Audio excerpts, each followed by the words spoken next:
Audio Jungle.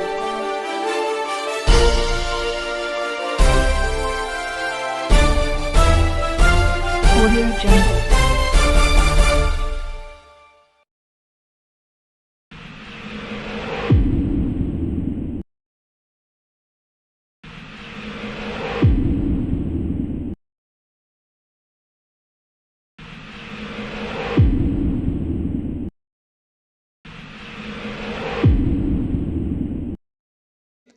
Keonjhar ଜିଲ୍ଲା Banspal block Baitarani ଗ୍ରାମରେ ଦୈତାରୀ ନାୟକଙ୍କ ଜନ୍ମ।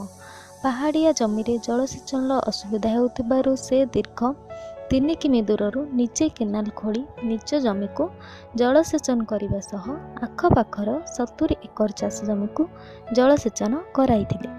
ତାଙ୍କର ଏହି କାର୍ଯ୍ୟ ଦେଖି କେହି କେହି ଅଟହାସ୍ୟ ମଧ୍ୟ କରିଥିଲେ, ହେଲେ ସେ କିଛି ଖାତିର ନ କରି ନିଜ କାର୍ଯ୍ୟରେ ସଫଳ ହୋଇଥିଲେ। ତାଙ୍କର ଏହି କାର୍ଯ୍ୟ 70 ଏକର ଟାଙ୍ଗରା ଚାଷ ଜମିକୁ ଶସ୍ୟ ଶ୍ୟାମଳା କରିଥିଲା। ଏହି କାର୍ଯ୍ୟ ପାଇଁ ତାଙ୍କୁ 29 ଜୁନ 2019ରେ ରାଷ୍ଟ୍ରପତି ରାମନାଥ କୋବିନ୍ଦ ପଦ୍ମଶ୍ରୀ ଉପାଧିରେ ଘୋଷିତ କରିଥିଲେ। ସେ ଦର୍ଶାଇଥିଲେ ଯେ ଦୃଢ଼ ମନୋବଳ ଓ ପରିଶ୍ରମ ଅସମ୍ଭବକୁ ମଧ୍ୟ ସମ୍ଭବ କରିପାରେ। ଆଦିବାସୀ ସମ୍ପ୍ରଦାୟର ହୋଇ ବି ଆଜି ସାରା ଦୁନିଆ ପାଇଁ ଉଦାହରଣ ସାଜିଛନ୍ତି Daitari Nayak. Bureau report STV Odia.